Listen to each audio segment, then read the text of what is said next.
My family is, I'm the only girl, the youngest of all. I had 5 brothers. When I was born, I was the baby, of course, and they say I must be spoiled, but I don't believe I was.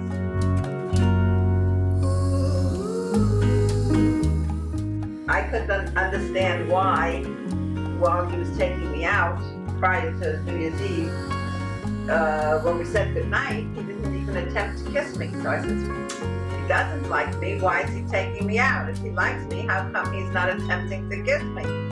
So he was just playing it cool. And then in January, he took me out for New Year's Eve and went all out. He had tickets to see Peter Pan, and he had front row seats in the theater, and the tickets were a whole big $12 each. That was a lot of money in those days. Plus I had rented a car. And he had to get himself a suit or a jacket or something. No. But I bought an entry into 2 different Christmas parties. New Year's Eve parties. New Year's Eve parties, rather. And we went to both. Yeah. And I didn't bring her home until 6 o'clock in the morning the following day. And much to her mother's chagrin.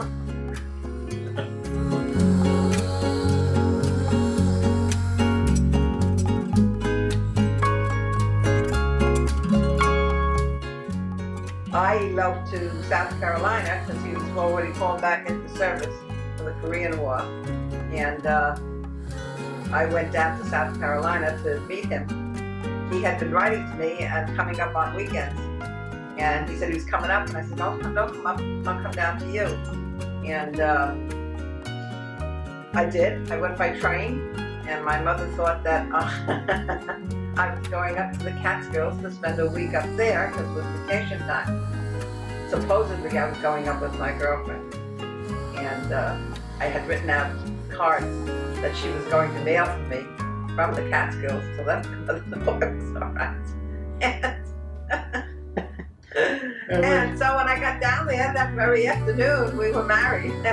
I get back to the hotel room, and there's a message from my girlfriend Shirley. Call me right back. Call her back. Your mother knows you're not from the Catskills. And like I said, and then it went on from there. How did she know?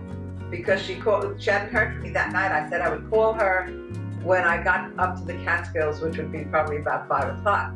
Well, I got on the train thinking I would call from the next station or so, because the train pulls in and all aboard, and so I thought I would have time. But lo and behold, the train pulls in, barely slows down, and pulls right out again. So I wasn't able to call her. So she called my girlfriend's house, and who answers the phone but my girlfriend? She said, what are you doing home? Where's Harriet? Oh, God. So all heck broke loose. But the deed was done. I called my mother, and she said, don't do anything. She didn't know we were married. She said, don't do anything foolish. She had to go to the closet. She was illiterate. She didn't know how to read. However, this box fell on her head and opened up, and out came a document that looked very official. So she took it to her husband, and she says, what does this say? And he read it to her. It was our marriage license from Charleston. So that's how she found out. And she teased me after that. So she didn't come right after this when I came home from work. He was in the Navy. So I would go home. But I said something about dinner, and she would say to me, all right, married lady, all right.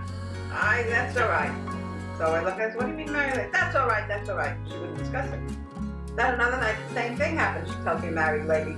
And I said, what are you talking about? I still was not admitting a thing. So finally, the 3rd time she did that, she finally said, I know you're married. She says, I found your marriage license. And so there I had to confirm it.